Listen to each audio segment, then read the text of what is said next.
I've had some lucky days in my life, but one of the luckiest was in 1949 when I was 19 years old in Lincoln, Nebraska, and I picked up a copy of The Intelligent Investor. It not only changed my investment philosophy, it really changed my whole life. I'd be a different person in a different place if I hadn't have first seen that book. Hi again everyone, I hope you're all doing really well. Today I'm going to do something a little bit different. Well, it's not so different, but rather a bit of a throwback to the very early days of my YouTube channel when I did book reviews. As some of you may or may not realize, I am a fairly avid reader, as I aim to get through a book about once every 1 to 2 weeks. To start the year, I actually reread a book I hadn't read for a few years, The Intelligent Investor by Benjamin Graham. And given the focus of my channel these days, it might be a good book to do a bit of a summary on, as it is a fairly dense book and for many not the simplest reads. However, it has a trove of useful information. So without further ado, welcome to this quick summary of The Intelligent Investor by Benjamin Graham. Now, generally speaking, if you're not familiar with the book, it's a classic on value investing and is widely considered one of the best investing books of all time. In fact, Warren Buffett, who is widely considered as one of the greatest investors in history, has called it by far the best book about investing ever written. And in today's uncertain markets, the principles outlined in The Intelligent Investor are perhaps more important than ever. Now, just before we dive into a summary of The Intelligent Investor, let's talk a little bit about the man behind the book, Benjamin Graham. Graham was a British-born American economist, investor, and writer who is widely considered the father of value investing. He is best known for his work as an investment manager and advisor, and for his contributions to the field of finance and investing through his writing and teaching, with his book, The Intelligent Investor, perhaps his greatest legacy. Graham's ideas and principles have had a lasting impact on the world of finance and investing, and his book, The Intelligent Investor, is considered a must-read for anyone looking to improve their investing skills. Now, if you're not familiar with what value investing is, it's a long-term investment strategy that focuses on buying stocks at a price that is lower than their intrinsic value. In other words, value investors try to find good companies that are being undervalued by the market. One of the main points of The Intelligent Investor is the concept of Mr. Market. Graham likens the stock market to a bipolar business partner who is constantly offering to buy or sell your holdings at wildly different prices. Some days Mr. Market is overly optimistic and offers to buy your stocks at inflated prices. Other days he's overly pessimistic and wants to sell them to you at rock bottom prices.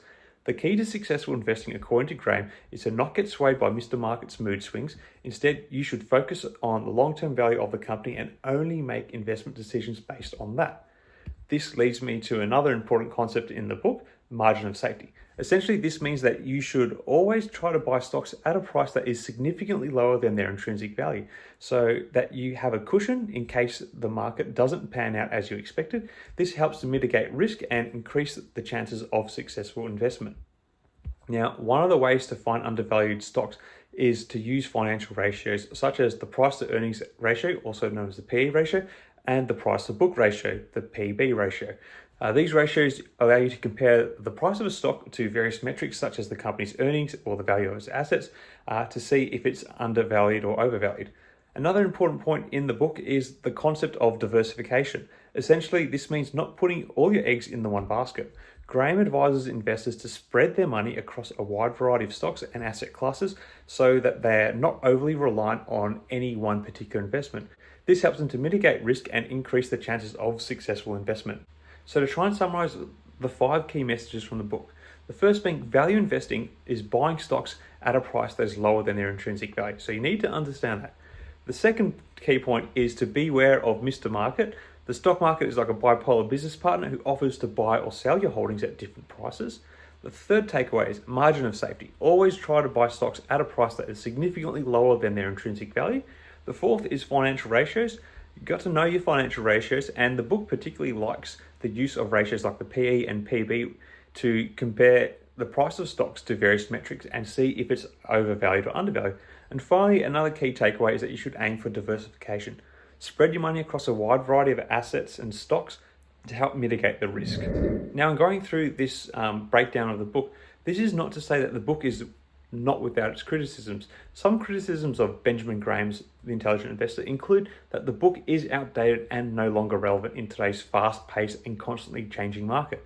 that the investment strategies outlined in the book are too conservative and not suitable for high growth or technology-based companies, and the book is too focused on value investing and does not take into account other styles and strategies.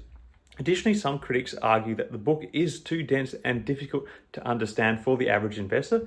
The last of these is hence why I was inspired to actually create this video. There is a lot of information in that book. And as you can see, I'll try to distill it quite simply. Anyway, in today's uncertain markets, the principles outlined in The Intelligent Investor are arguably more important than ever. With so much noise and volatility in the markets, it's easy to get swayed by Mr. Market's mood swings and make impulsive investment decisions. However, by following the principles of value investing, margin of safety, and diversification, you can make informed, rational decisions that are more likely to result in long-term success rather than just chasing the latest sugar rush. So if you're looking for a guide to navigate today's unpredictable markets, The Intelligent Investor is definitely worth a read, or at least an attempt to get an understanding of. I hope you found this summary of The Intelligent Investor helpful. If you're interested in learning more about value investing and the principles outlined in the book, I'd definitely recommend giving it a read. Let me know if you found this summary useful or interesting. Anyway, until next time, happy investing, and of course, may the markets trade in your favor. Cheers.